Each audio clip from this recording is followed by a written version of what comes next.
Lorenz Hart struggles with alcoholism and mental health issues. He struggles to maintain his composure during the premiere of Oklahoma at a bar afterwards. Blue Moon is directed by Richard Linklater and stars Ethan Hawke, Bobby Cannavale, Andrew Scott, and Margaret Qualley. So, Matt, what did you think of Blue Moon? Well, first I want to start out by talking about Richard Linklater because he is absolutely one of my favorite directors of all time. So this is very exciting. Is this the first review we've ever done of a Richard Linklater film?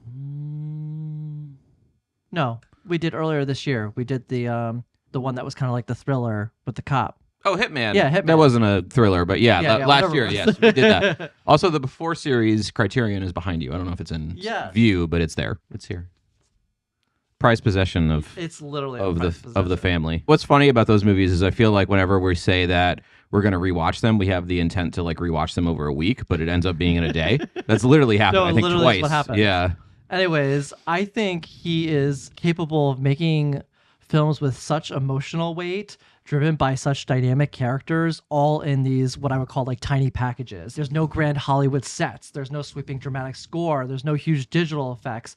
He focuses so much on the little things, this examination of character and how the key to propelling a story forward doesn't lie in all these excessive frivolous things, but within the characters themselves. Mm-hmm. So he always has this character first approach to defining his stories and his films, and it's one of the reasons that I just love him so much. So here we have the film Blue Moon that follows the character Lorenz Hart, who is the songwriter that is most notable for working with the Rodgers of Rodgers and Hammerstein before that whole duo blew up. And this movie is really an examination of that character in the process of losing his side piece. His side piece. His other half. Yeah, his other half, his writing partner. His musical writing partner. I was trying to be funny with it, okay? Oh, okay. I was going to say, I don't think they're involved. No, they're not involved, but the way that the movie expresses these two characters, it's a very interesting relationship. Rodgers was notoriously homophobic, too. Oh, he was? Yeah. I mean, I don't know. I haven't read into that, but I know that he was homophobic just from... Oh, okay. Yeah, hearing Well, the way that this movie plays with these two characters is as if they're in some sort of deep relationship. So that's why I made that joke. Certainly a deep friendship, yes. Yeah. They are intertwined by their working relationship, their personal relationship. As you mentioned, Hart has some drinking issues and things of personal nature that play its way into their relationship. So there's just a lot in this film to explore. So I think this type of story just fits so well into Richard Linklater's wheelhouse. I gotta say, I really, really, really enjoyed this film. I loved it. I thought it was intellectually stimulating. I thought it was absolutely gripping from beginning to end. The whole film takes place in one location over the time period of like an hour and a half in real time. And it's just really exciting and really invigorating to get all that in a film that is only following one character through this one little set and have it be interesting throughout. I think he uses great camera work in this film that really makes use of this space, and it really enhances and highlights our actors' performances. And so I look forward to talking about all those things in more detail as we go through this review. But I just really enjoyed this. I thought all the characters were really well done, especially Ethan Hawke. He's completely transformed in this movie. This is why film festivals, I think, are kind of fun. And I think this is more common in other film festivals than New York necessarily, especially because we don't live in New York. But we both like Richard Linklater, but this wasn't like number one on my list to see at New York Film Festival, but it just happened to work with the timing between two screenings, and we saw it, and it ended up being one of the highlights of the festival, I think, for both of us. So it's just kind of cool that the way that things work out that way. But this movie is really charming and strikingly sad, extremely eloquently written and like philosophically written, but at the same time with, as you were saying, like such attention to detail with its characters. It's about like the artistic process and the sacrifices you make, both personal and professional. And it's also this psychologically realistic portrait of an artist whose massive ego is really only equated to his boundless self-pity, which makes for a really interesting characterization. It's really great. It's honestly one of my favorite things that Linklater has done in the past like decade or so. Yeah, and I want to tap into a little bit of that screenplay that you were talking about. This was done by Robert Kaplow, and it's absolutely the glue that holds this film together and makes it so interesting. This obviously has to do with both him and Linklater, because this film is so good at going from a fast-paced sort of environment to a slow-paced one. Like there's times in the screenplay where everything just gets heightened and ratcheted up by the speed at which this dialogue is being thrown at us. Yeah. And then there's these very chill moments, usually having to do with a couple different characters. Margaret Qualley's character, for example, she plays a role in which there are some of these really kind of tender and sweet and also devastating moments. Yeah, and there's some really good, like, just philosophical reflection on the nature of being an artist and thinking about your work and trying to get things published that I think it's the writer E.B. White that was sitting there. I could be wrong about that. But you remember that there's a writer there that he keeps talking to, and they have these kind of quietly revelatory conversations about making art. Those are some of the more quiet moments in the film, and you can also trade that for the tremendous wit that is in other parts of the film, especially when he's talking to the bartender played by Bobby Cannavale, or sometimes with Rodgers and Hammerstein, because he has to get in a couple of digs at Oklahoma, which is some really funny stuff. Going from there, let's talk about Ethan Hawke, because I thought he was absolutely perfect in this role. This is going to be if he doesn't get nominated for an Oscar, we're going to lose our minds. I will be upset. This is the moment. This is going to be... Yeah. Like if he doesn't get nominated for an Oscar, we're going to lose our minds on Oscar morning thing.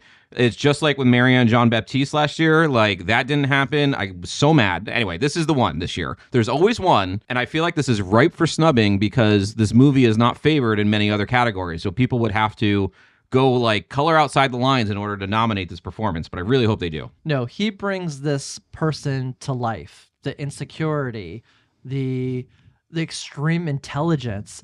There is so much going on with this person. He's kind of like that harmless, well-meaning friend that you get stuck in a conversation with, and he just keeps talking. It's so funny and endearing. You're reminding me so much, not to get like too ahead of things, I guess, but the way that Andrew Scott looks at him is with such pity, and it makes me feel so awful for him. And there are some like tender moments between them where you can tell that they really care about one another as friends. But there are other times that you can tell that Rodgers is just putting up with Hart. Yeah. Even though he knows he's immensely talented. And it's like so hard to watch. The way Andrew Scott can express so much within a look, within a couple of minutes of screen time without being given room to talk because he's being cornered by Lorenz. You see him go from like interest and endearing thoughts to just like looks a complete annoyance and like just trying to get away. And Hart has a way of letting every conversation kind of get the better of him, that he just goes a little too far.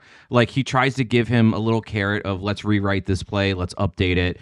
And within a minute and a half, I would say that Rodgers regrets this. Yes. So it's just great performances all around and really dense psychology all around. The other thing, too, is I'm not sure that I've really seen Ethan Hawke quite in this register, like just being like having all these affectations and all these idiosyncrasies of like a very interesting character, that he's so mannered and exaggerated and so particular, but also has like such a striking humanity. Like, he's certainly no stranger to vulnerability in his films. Like, he's a very good vulnerable actor, but it's usually this like straight guy vulnerability with like a guarded intimacy that he reveals gradually. This is something that's so different entirely, in that this character is so naked about his flaws and insecurities from the start. Yeah. The psychology of the characters are really complex. Like, he looks down on run-of-the-mill musicals like Oklahoma that don't challenge their audiences, and he thinks that he's a better artist than those mainstream successes. But at the same time, he's endlessly self-pitying of him. He's endlessly self-pitying, and he seems to think so little of himself. And this leads to rampant substance abuse and this like really sad and desperate need for reassurance, and this like truly, truly sad line that he keeps repeating about how nobody ever really loved him that much. Yeah, I had that written down too. Yeah. Yeah, I mean, he's never loved me that much. He's clearly like a very talented and maybe even a genius, but he can never really like get out of his own way or even believe his own genius. Yeah, and I have trouble. What's interesting about his character in this film is that I can't tell whether he's like completely knowing. I think he's intelligent enough to be knowing of his insecurities, but he also doesn't know how to control the way he expresses them to other people. Yeah, and I'm sure that the rampant drinking like doesn't help. But no, you're right. And I actually think that those things tend to go together. This is actually something I'm going to bring up when we talk about the mastermind too. Egotism tends to pair with insecurity in a really odd way. Yeah. In real life as much as in like, intelligent characterizations. Yeah. This festival really was about the struggle of man. There was a lot of performances about men not realizing all the damage they're doing. We're going to keep coming back to this. There's a lot of that going on this year.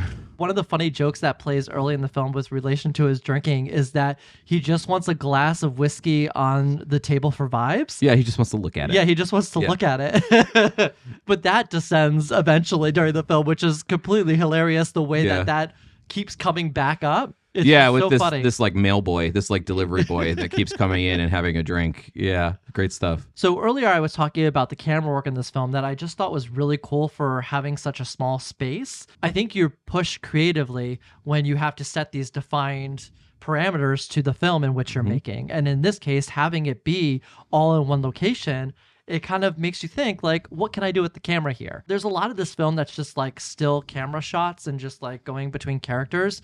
But the most dynamic motion that this camera has comes to Ethan Hawke's character, because we see Hart like moving through a space and the camera will like glide into him or like follow him. The most colorful person in the room is him. And so the camera gets more lively when he's on screen. I feel like these other characters are almost accessories to his bigger than life personality. They all get like kind of subjected to just like the straight shots. Yeah. So I just found that very interesting, and I just love how the camera motion played a role in defining these characters as well as our main, character of the entire story. It's interesting with the structure of the film because it's basically a one-act play, as you were talking about. It all takes place in this one bar and a closed set, effectively. You're right that when you don't have a lot of tools in your toolbox in terms of scenery, you have to get really creative with the camera. And of course, I knew that this took place in one room. About halfway through, I kind of figured that we weren't going to leave the bar, but it's never on your mind when you're watching the movie because they're just so good at making like artful, dynamic angles of scenery within this bar. They go to the bathroom, they go to the coat room, they talk outside the bathroom. There's even like some pretty artful shots of them talking on the stairway. These very little, very simple things to just like move around the dynamics of the imagery a little bit, just so that you're not looking at one, shot of a bar the entire time. But I thought it was like really quietly creative in the way that it used those images. I mean, I'm not sure I would have been able to make this film look as dynamic as it does with it being only in one room. I might be thinking too deep into it, but I love the way that the characters' movement reflects on their personalities. So we have like our bartender who's just kind of like working. So you see him kind of moving behind the bar, but he never comes away from the back of the bar the entirety of the movie. I also find it interesting that the writer, he's just like so calm and just in his space. Then in Hart, his movements are entirely almost out of like a need and desperation to be loved and desired. Yeah. And so wherever he's going to, he's trying to find somebody that he can engage with to get some sort of intellectual stimulation from or some kind of acknowledgement. He's so mannered in his desperation. Yeah. Like it's literally reeking off of him, like his desperation. And Rodgers' movements are always tied to his success in a way in terms of this hour-and-a-half span. So he's just being shuffled between different people. I just love how all these movements of the characters themselves just reflect on their personalities. Like there's thought into that. It's not just that they're moving from place to place or going somewhere. It's not like you have a background character just deciding to move. No, that writer is sitting in that chair at that booth this entire time. There's no reason for him to get up or move just to add something to the background. Him staying place is a part of it. Yeah, actually, in that way, it is like a one-act play. If you think about it in a one-act play, you really don't have the tool of the camera and certain camera movements telling you how to feel. So your body movements and the way, like your stature on stage has so much to do with your characterization and building your character. And there was a play that we put on in high school called You Can't Take It With You. There's a dinner party and somebody at the beginning of the scene gets drunk and like falls asleep on a couch and has to be asleep through the whole second act. So you're right. If this was a play, E.B. White would be sitting in the background and then suddenly like walking up being like, well, I have a thing to say. So you're right. Like in that way, it did really remind me of the theater in a way that's like pleasant and nostalgic. Nobody's going to beat Ethan Hawke in this movie, but in the same way that Benicio del Toro is an odd MVP of One Battle After Another, I kind of feel like Bobby Cannavale is an odd MVP of this movie because he is such the opposite of Hart. Like he has every bit of the wit and like the social intelligence and the ability to converse and everything, but his like willingness to listen and be a straight man is actually amazing for the dynamic of the movie. Everyone in this movie is an A+, but Bobby Cannavale oddly stood out to me as being particularly good. I completely agree. And so funny. He brings so much of the humor, but it's really the dynamic between him and Hart that brings a lot of humor, especially when it comes to the liquor. Yeah, it's very clear that they have like a long history, and he's probably seen Hart drunk like every night of his life. They're really good at building that so authentically that they have a history. It starts right from the beginning when he walks in the door and he sits down in the bar and they're treating each other as old friends. They made that so well known so quickly and so effectively. If you think about it, because this movie never leaves the bar, like the history, the future, and the present is all taking place during this 90 minutes, and it has to convey all of that to you in 90 minutes, which is really hard. I mean, I'm just thinking of the deftness of the writing to be able to do that in like a lucid way, in a way that doesn't feel like an exposition dump. Yeah. So it's like really skillful stuff. Yeah, but he's also just so good in that way that he plays a bartender, like the things in which a bartender would be subjected to, like just random rants from the people sitting at your bar. Totally. And you just have to kind of acknowledge them and just go on to the next I thing. love too, like, you know, bartenders aren't exactly morality police, but he's kind of has that thing of like, you sure you want another one? Yeah. Okay, yeah, you can have another one, I guess. But it's like, he stops for a moment. He's like, maybe you shouldn't. So from there, I want to get a little bit into Margaret Qualley's character, but I think that requires going into spoiler territory. Yeah. So Okay. I think from here, we should go deeper into the film. So if you have not seen Blue Moon, I recommend seeing the film. Otherwise, we're about to go into spoilers. We'll call the spoiler section of this the coat room. The coat room, yes. So Margaret Qualley plays a character, Elizabeth, who Hart is completely smitten by and thinks the absolute world of her. So he's so excited for her arrival. He's talking her up. Like, he really thinks something is going to come of this relationship. And there's this huge age gap. And we all could tell, I think, as an audience, that this guy is... What's the word for this? He's dreaming up something that's just not possible. Not there. Yeah. As she says, she does love him, just not like that. Yeah, we get to that when we get into this coat scene where he kind of whisks her away so he could have an intimate moment with her in which all this is revealed. Another great example of making the best use of your set. Yeah. Just going into a coat room for about 20 minutes. Yeah, and just having a really meaningful chat, something that's deep and emotionally resonant. And I think maybe for a lot of people who might have seen something in somebody else thinking that it was something when it really wasn't. And you could possibly see where that confusion lies within this conversation. Totally. But I think he also takes it very well. Not only that, but, you know, as I said before, he can't get out of his own way with all of these things, just with having a meaningful relationship, with being able to have a fruitful career, like being clearly talented. It's so sad too, because I'm just thinking about the themes of this film, and the themes of this film are everybody moving on and you being forgotten about. Yes. And I hadn't heard of Hart before this movie. Yeah. I'd certainly heard of Rodgers and Hammerstein, but I didn't know that there was a Rodgers and Hart before Rodgers and Hammerstein. Yeah. So it's like a bit of a sad realization how, not that Hart is completely forgotten, but it's not, he doesn't just like, Rodgers and Hart doesn't just roll off the tongue the way that Rodgers and Hammerstein does. Yeah. That's something that Richard Linklater talked about in the Q&A at New York Film Festival, is that he mentioned that he wanted to tell a story about somebody who's kind of been forgotten to time. And I think that's a very beautiful sentiment. I think giving somebody the attention that they deserve, but they lacked through this change in this working relationship that he lost. And suddenly this guy became a bigger hit than he was even before due to his new collaborators. Yeah, it's really poignant. So you ready to go to grades? Yeah, I'm going to give Blue Moon a B+. I thought it was lovely. I thought it was extremely well written. An amazing performances by everybody, but like a lifetime great performance by Ethan Hawke. I also want to mention that we see enough director and actor Q&As like at this point that you can tell one that's like really humble and great to listen to, and other ones that are just annoying. Ethan Hawke is the anti-Adrian Brody. Listening to him talk about the movie. Not the call out. Listening to him talk about the movie, it was like, it was really insightful, but it was grounded, and it was just, you could tell that he felt really attached to the material in a real way. He was just like a pleasure to listen to. Richard Linklater is the same way. For as like amazing and like starbound as his movies are, he's always so modest about them and the way he talks about them. And I just really appreciated the way they talked about the film, all of them. So I just wanted to say that. Yeah, that reminds me that when we were walking to the film festival, we saw Ethan Hawke like 2 days before this premiere. Yeah. He was just outside Lincoln Center walking. I turned around, I was like, that's Ethan Hawke. And I I was know. like, Jeffrey, don't look, just keep walking. No, but I was like, let's go tell him the Before series changed our life. He's I like, was no, don't. I absolutely love him, but I have this thing where like if I see a famous person, I let them be. I don't care. I respect their personal space. I don't need to say anything that they probably haven't heard a million times before. And I just want them to live on their, I believe that wonderful day. I feel like being an artist is about like sharing your soul with people. So if like you see someone and they like, I would take up 10 seconds of a person's time and I would literally say, hey, this thing you did, it really touched me. I wanted you to know that. And it was cool to see you. And that's it. Yeah. I wouldn't like, I see people on Instagram that are like posting pictures with celebrities. Never. Ari Aster is walking around the New York Film Festival constantly. People are just like, never going to do that. But I would tell somebody like, hey, you changed my life a little bit. I appreciate you. Well, that's a very nice sentiment. Going from there, I give this film an A-. I absolutely loved it. It's a film that I would totally watch again.